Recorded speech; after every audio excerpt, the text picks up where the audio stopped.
Hey everybody, Crow here, and this is my month in review for December 2019.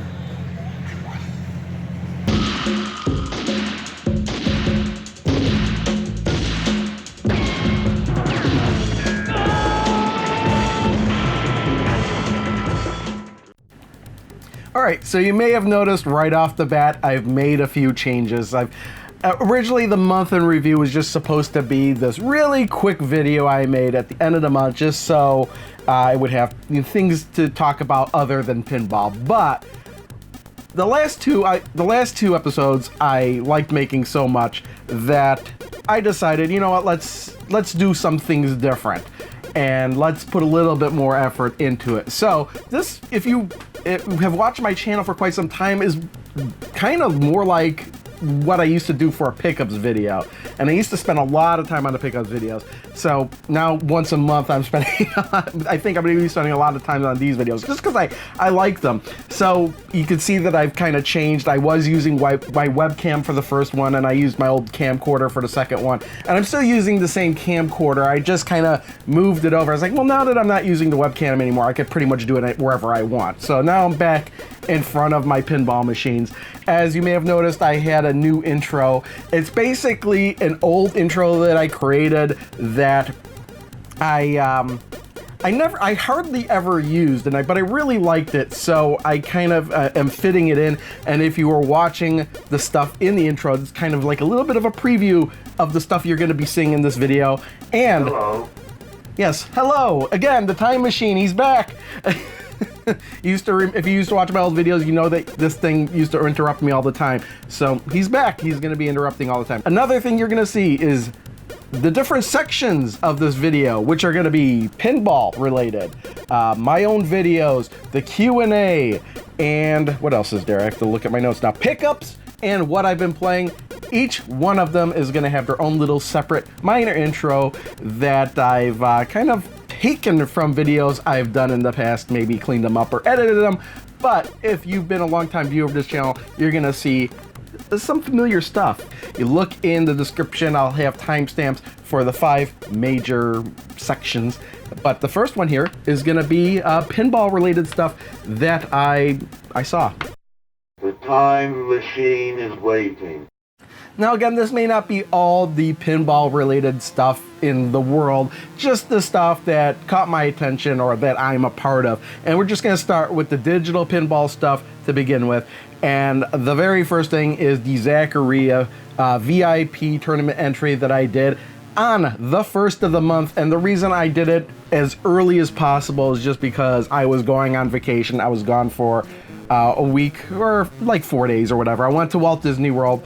That was my vacation. I don't take vacations like that very often, but the Zaccaria VIP tournament entry, I'm gonna have to think back now. It was kind of a weird one with some different people joining in.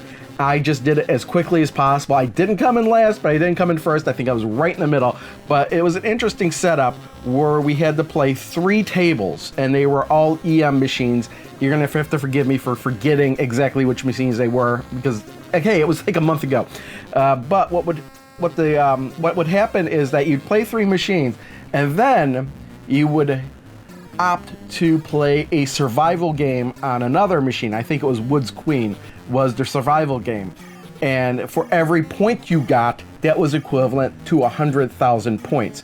And I would say, no, there's no way I'm going to do that, because getting even the first couple points in survival mode is incredibly hard. The only way I would do it is if I did really bad on one of the other tables. And sure enough, I did so bad on a lot of the tables because I was kind of rushed through it that I was like, okay, I got to do the survival one. And I wound up getting 1 point in the survival. So the score it replaced was it actually bumped up my score just because I got 1 point in survival mode.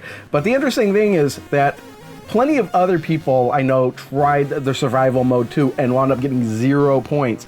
Now, that replaces the points regardless of what score you got. So basically what had happened is that their tournament entry score for one table that had a score got replaced with 0 because they didn't score any points. You had to opt not to take the challenge at all to keep your score safe. And I think that was one of the reasons why I wound up in the middle, is because I actually got a score in survival mode and everybody else that did actually try it wound up getting 0. Next thing we have on this list, let's just keep talking about Zachary Pinball, because on December 20th, they released, and I know this is gonna kind of tick people off that maybe play on the PS4, Xbox One, or Switch, but on the PC, they released a new table and a new mode. They released the Cinestar Deluxe table, so now there's 2 deluxe tables, and I should probably make a video about the deluxe tables. I kind of stopped doing those videos where one table at a time. I kind of want to have them grouped together somehow, so maybe I'll think of some way to talk about the deluxe tables. And it's a really interesting table. It's got a few flaws that need to be fixed, but I really like the video display on it. And it is a good table. I don't know if I like it as much as the Red Show Deluxe, but I was hooked on playing it for quite some time during one of the streams I did on Sunday. And then they added another mode, the Zombie Invasion mode. What they basically did was they took the Time Machine layout, they kind of revamped it up, repainted it, and now it's this Zombie Invasion mode where you have to hit the ball with zombies, shoot missiles at them. It's a really interesting mode, and it's not that expensive either. It's only $2 or $3 for the mode. It's only $2 or $3 for the table as well. So yeah, that's it for Zachary Pinball. For Williams Pinball, of course, they released Volume 5, and they happened to have released it on December 10th when I was in the middle of my vacation. So I was a little later in making my videos for that, which I'll talk about shortly. So Williams Pinball Volume 5 included Tales of the Arabian Nights, Circus Voltaire, and No Good Gophers. My personal favorite of bunch is No Good Gophers. Again, if you're interested in that, I did put up a video of that, and I'll talk about the video shortly. But before we move on, let's talk about some real pinball stuff, because Spooky Pinball had teased their next new table, which is Rick and Morty, and there's a video up there with some of the gameplay footage and everything. Not a whole lot of gameplay footage, just like a teaser trailer where it's showing the ball moving around. The most interesting thing to me about that table is the fact that the right slingshot is normal, but the left slingshot, there is no left slingshot. It's a bumper, a pop bumper in the place of that slingshot. So that seems really interesting. I am a fan of Rick and Morty, so I'm kind of looking forward to finding this machine someday and playing it myself.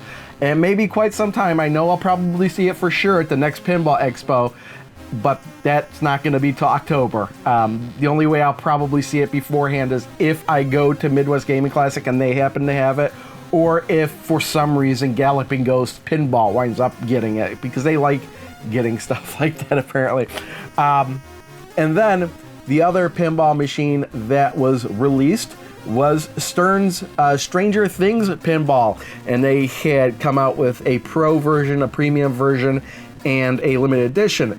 But I don't know why you would get the pro version when the premium version has features on it that are really interesting. Now, the thing that all the tables have that I find really interesting is this panel comes down and you can shoot the balls into the Demogorgon's mouth, or the Demogorgon's mouth, or whatever you want to call it. But the premium version has 2 other features I find really interesting. And the first is this telekinetic ball lock. Now, the pro version has that too, but in the premium version, it's really telekinetic because it uses magnets to make the ball travel up the back wall, and I thought that was really cool. And the other thing is, and I don't know if this has been in any other pinball machine, but a video projection screen that kind of projects onto this wall. So it's like video mapping, and the drop targets also can like say different things as well. So that is a really cool feature, I think, and it'll be interesting to see how well that translates outside of the video and into real life. So I'll be looking forward to seeing that one in the future as well. And that's all I have for pinball. So let's move on to my own videos that I've posted. All right. So I only posted 2 videos this month. I'm kind of slowing down. I don't know if that'll pick up. I mean, it could go that I might go a month with only posting like this 1 month in review video. We'll see. I'm gonna try to do at least 1 other video a month, but we'll see. I was just so relaxed this month with being on vacation and everything that the only 2 videos that I made were a look at Williams Pinball Volume 5. Of course, Zen Studios put out Volume 5 in December 10th.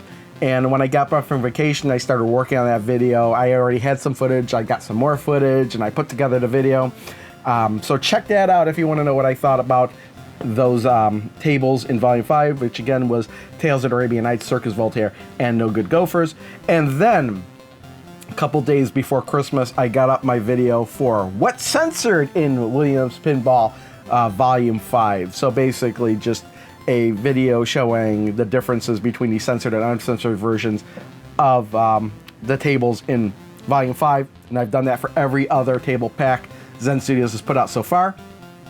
But I also added in a little bit of a better explanation as to why things are censored in the console versions. It's interesting when I was going through that because it made me realize that only the console versions are censored.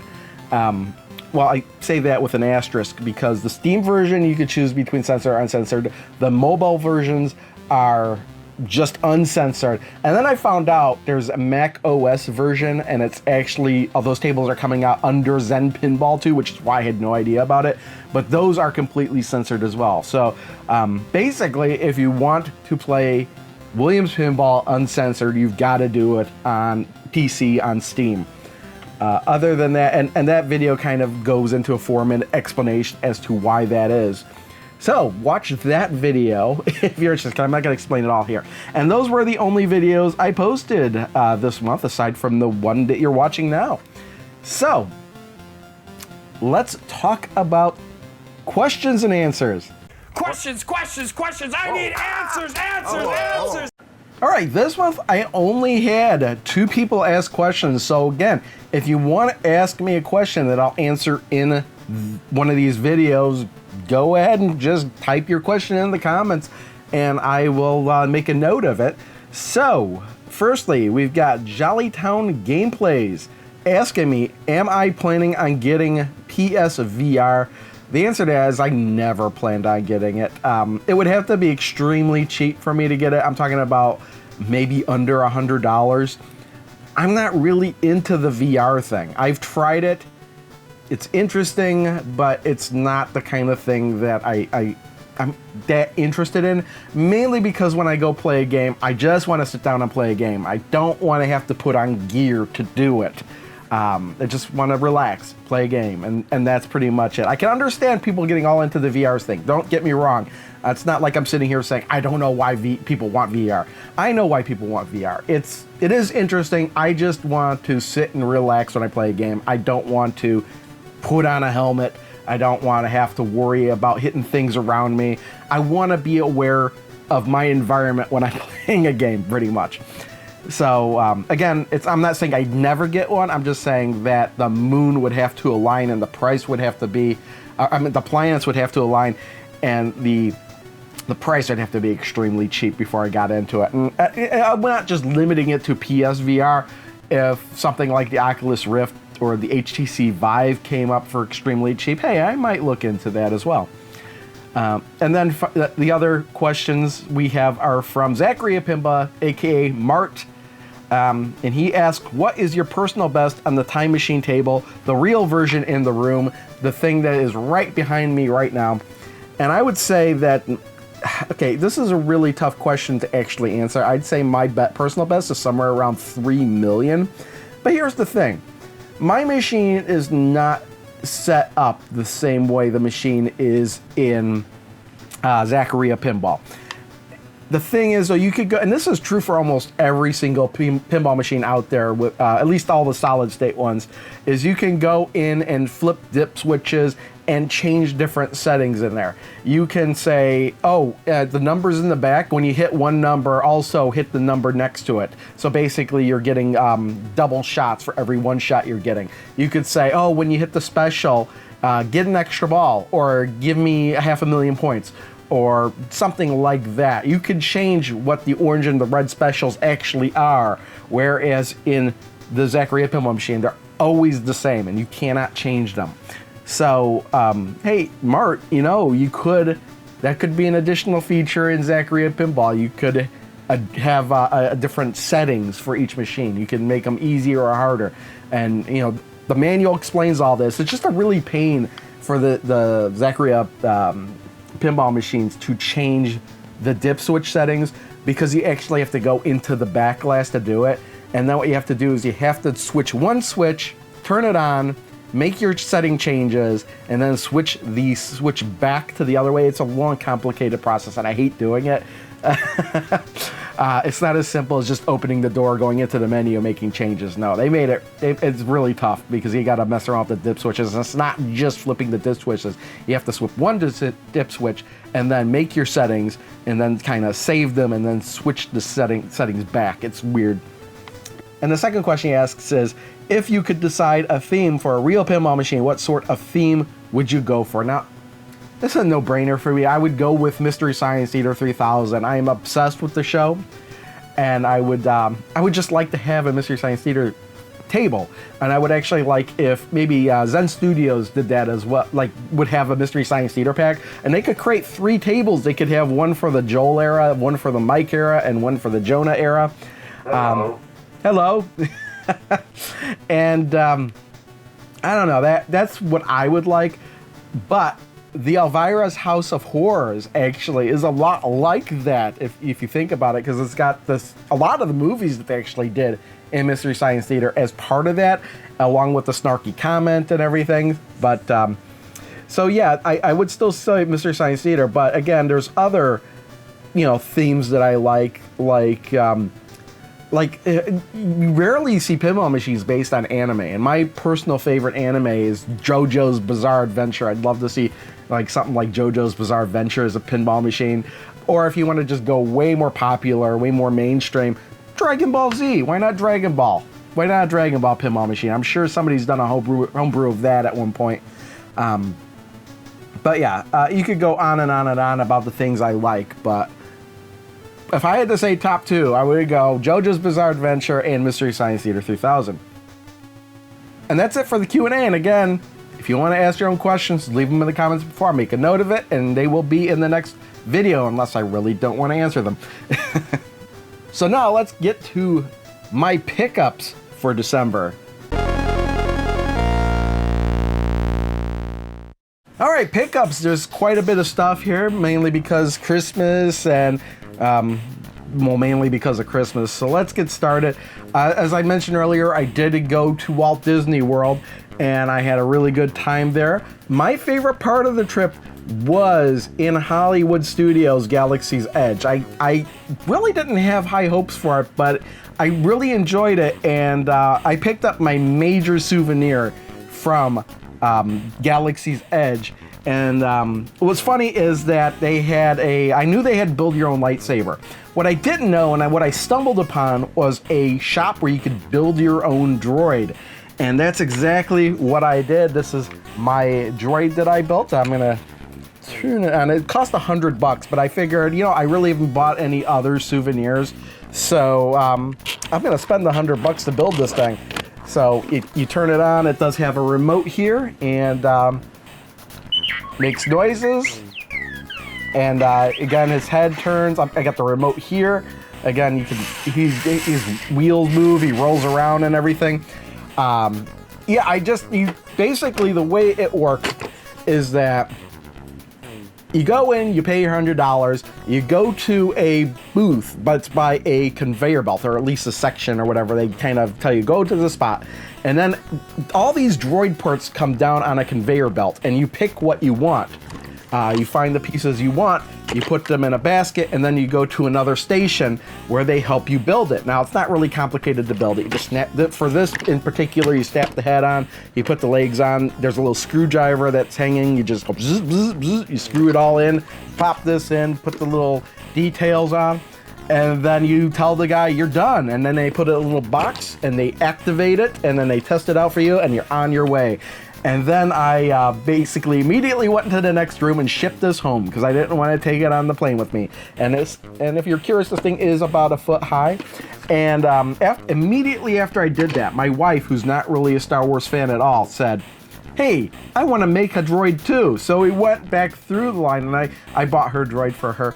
I bought her droid for her, and I don't have it with me here, but I'll show you a picture of the one she built. She built a BB-8 model one. She made a purple one, and again, the thing rolls around just like BB-8 in the movie. It looks really cool, but I actually way prefer the R2 model. I just love this thing. I don't know, just building it yourself is just the memory and everything of it is like the perfect souvenir. Okay, $100, it's the perfect souvenir, really. The only thing that kind of sucks about the BB-8 model is that in order to turn it on, you have to unscrew the ball apart, and then the switches and everything are inside of it, and then kind of put it back together. And if you don't use it for 5 minutes, the thing automatically turns off, so you're constantly having to go in there and make those, hit that switch back and forth. They could have done something that's a little bit better. I thought maybe it would just go to sleep and just hitting your remote would activate it. But no, that's the only downside. I mean, this thing does the same thing, but the on-off switch is on the bottom, so it's not that big of a deal with that. They also had these personality chips you could put into it. I didn't put any personality chip in it, but supposedly it changes the voice and changes the way it reacts around Galaxy's Edge if you were to carry it around Galaxy's Edge. I'm not going to go to all that because I didn't really carry it around Galaxy's Edge. I basically just built it. They put it in a box. It's kind of like a Build-A-Bear box, but for droids. And then I just took it to the counter. It's like, hey, ship this home. And shipping wasn't that bad either. It was like just $12 or something like that. And it's just worth it to have them take care of it instead of me worrying about taking it through my luggage and everything and worrying about it breaking or anything. And it runs, these robots run on 6 AA batteries. It's nothing like lithium or anything. The remote takes 2 AA batteries, so it's like 8 AA batteries in all. So, changing out the batteries or anything isn't that big of a deal. It's just, they don't explain this stuff when you're building it, so I really had no idea what kind of batteries it took or anything until I looked it up online. All right, so that's the droid. Now, well, since we're talking about Star Wars, I did see Rise of Skywalker. Not the worst Star Wars movie. I think the worst Star Wars movie is The Last Jedi. I think this is a little bit step above that one. Not perfect or anything, but I did find a action figure that kind of encapsulated everything I really like about the Rise of Skywalker, and that's this thing here. This is C-3PO and what's his name? Babu Frick. I thought that was hilarious. Babu Frick. Cracked me up every time he was on the screen. So, and I just like the fact C-3PO is carrying around Chewbacca's stuff.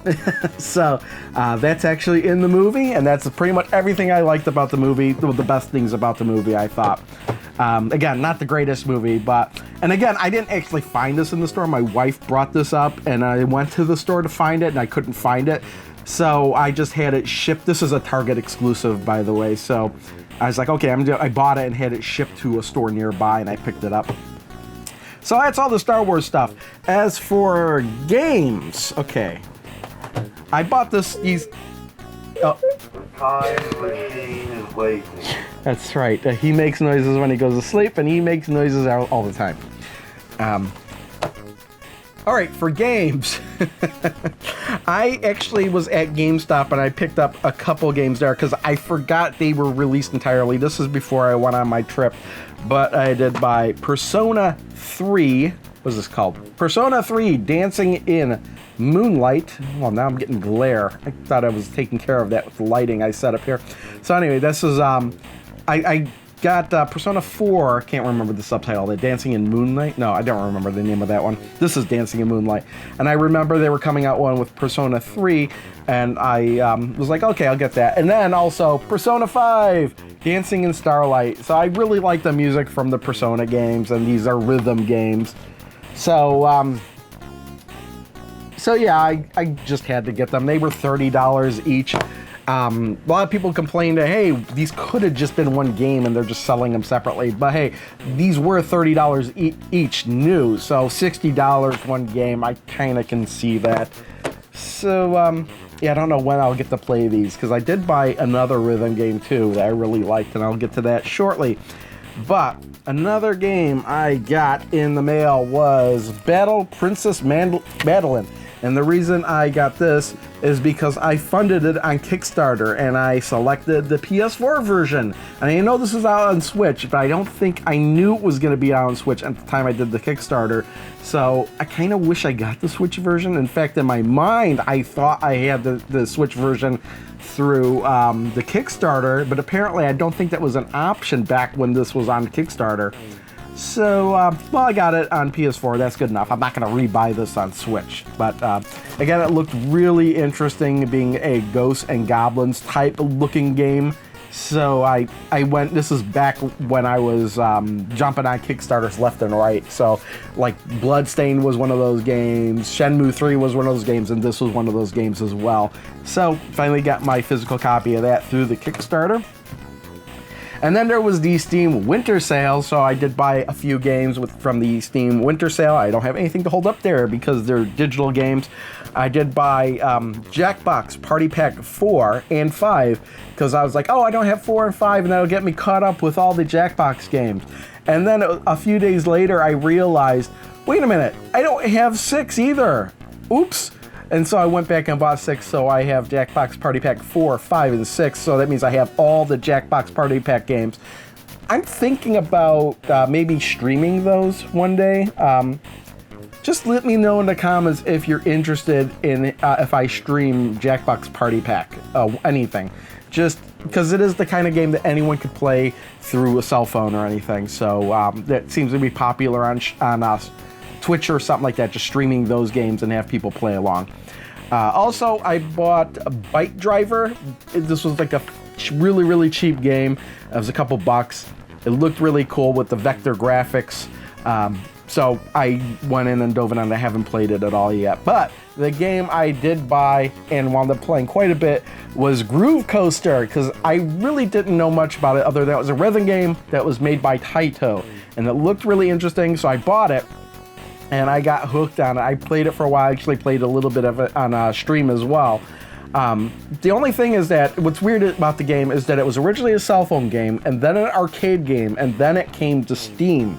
Now, the interesting thing is that the arcade game uses these weird special controllers. They're like two big giant, like, I don't know if they're analog or what, but you can move them up, down, left, right, and then they have buttons on top of them. So basically, you're slapping the buttons, but when you need to move the controllers, you can move them as well. And that's really hard to do on a really standard controller. So I've been using a keyboard, and it's been working just fine, just kind of altering it a little bit for the keyboards, just like dual WASD controls. So I use that WSD and a number pad, and that seems to work just fine for me. I tried using a PS4 controller, and it just does not feel comfortable at all. I tried using the analog sticks and the top buttons for, you know, I think that's one of the default settings, or you could just use the face buttons. And for some reason, I just don't like it. It works best with a keyboard, I think. So yeah, Groove Coaster, fun game. And then let's just talk about Christmas presents for a while here, because I got at least a few things to show off here. Now, the first thing I'm going to talk about is Shovel Knight Treasure Trove. Got this on the Switch, and I did have a physical copy of it on the Wii U, but I'm not really going to play the Wii U version anymore. Now, I say I did buy this, but it was a Christmas present because I bought it.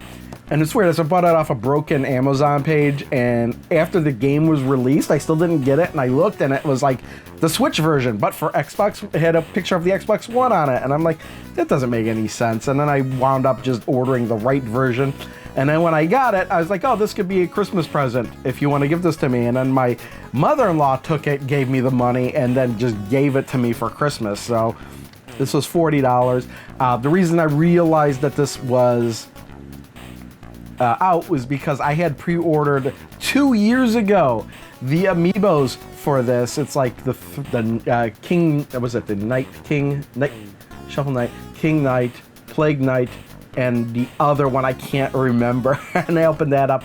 So they're on a shelf. I might take a picture of that and insert that up there. So I had those. I got those in the mail. I realized, shouldn't this game be out? And then I looked, and I turned out that I wasn't getting the order that I put in, and I just canceled that one and got the real game. So yeah, a really long-winded explanation for that. Got here Death Stranding because I expressed interest in this, and my wife bought it and gave it to me for Christmas. I'm not really a fan of the Metal Gear games, so the fact that Hideo Kojima made this didn't really like send me off and say, I need to get this game, I need to get this game. But I've heard people say, people who like this game explain why they like it, and I heard people who don't like the game explain why they don't like it, and I think I'd be in the camp of people that like it. So I got it, and I'll play this in the future. Got a couple other games I want to be playing first, so we'll see that. And then I got a couple of these weird things. This is Mario and Donkey Kong, and it's just a couple figures, but I might not take them out of the box because I like the box. And the box is kind of really nice. You got a little bit of a background in there. I kind of like this little diorama look. So my wife got that for me. This was a Walgreens exclusive. And then she also got this Mario versus Bowser pack. And again, I like it in the box. So I'll probably never take this out of the box, because if you take it out of the box, you're going to lose the lava, you're going to lose the hammers. But yeah, I kind of like it in the box. And then we got Pac-Man, the board game. My sister-in-law got me this. Hello. Hello. It's really, I have the original Pac-Man board game, and so this really kind of interested me as well. So they got this. The Pac-Man in it makes noises, apparently, when you move them around. It's got the ghost figures and everything. So, yep. If you're interested in that, that is at Target, I believe.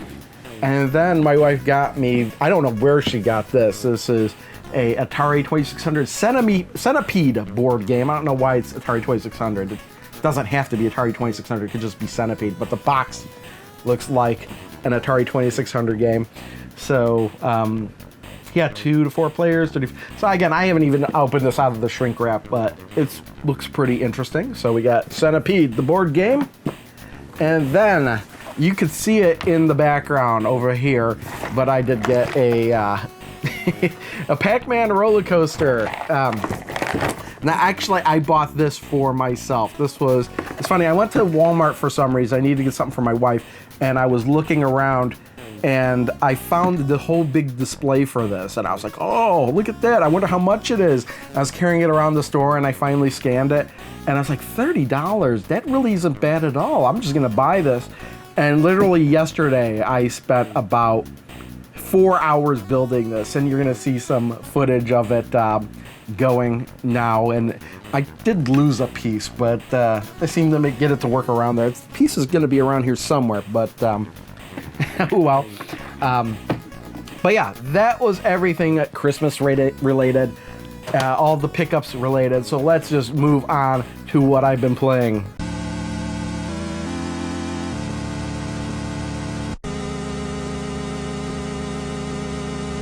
Alright, this should be quick because I've only really played 2 games this month, excluding the few hours I played Groove Coaster when I bought it. So, I did finish Bloodstained Ritual of the Night, and I really, really enjoyed this game. I kind of was planning on playing it longer, but I got to the point to where I was just getting so powerful that I went and I beat all the sub-bosses.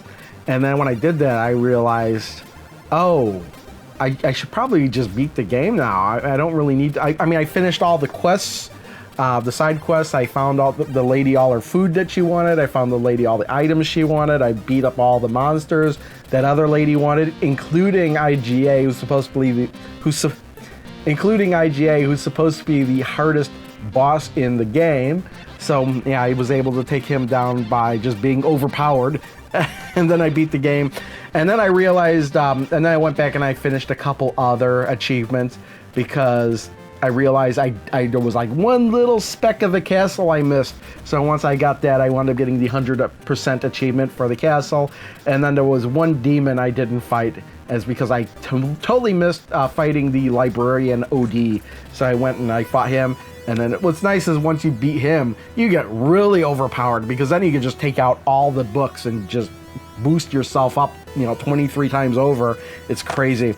So yeah, Bloodstained Ritual of the Night may be my favorite game of the year. It's either that or Kingdom Hearts 3. And I would only say Kingdom Hearts 3 is because I mostly played through all the Kingdom Hearts games this year. So it's hard not to think about that game when I think about games I played this year. But this game was awesome.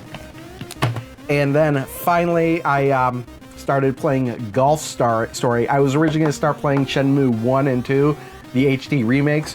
But the reason I started playing Golf Story was because I went to Disney World and I had the flight there. And I started playing it on the plane. And so now that I've started playing this, I don't know if I'm going to stop playing it until I'm done with it. And I'm really enjoying it. It's an RPG for sure. I thought it would be more golf than RPG, but turns out it's more RPG than golf, because very rarely are you just going on the golf course and playing a game of golf. You're actually completing missions a lot of the times, which includes hitting the ball there, hitting the ball here, hitting the ball in this spot, hitting the ball from rough, hitting the ball from sand. But it's still fun. It's fun in its own right. It's no Hot Shots golf, but it's like an 8-bit version of that overhead. And I'm enjoying it, so I'm going to continue playing it till it's done. And I actually haven't played anything in a few days, so maybe I'll play this after I'm done making this video in a few days. I don't know. But that's it. That's everything. I hope you enjoyed this video. If you did, please like the video. Also, if you're not yet subscribed, I would recommend hitting that subscribe button. I am getting exhausted here from, I don't know how long I've been recording, like 40 minutes. I wonder how much I'm going to edit this down to. Hopefully a lot. If you're interested in seeing me play stuff live, I am on Twitch under Crow Pinball. I would be streaming right now, but instead I'm making this video. And that's it. See y'all next time. Thanks for watching. Bye.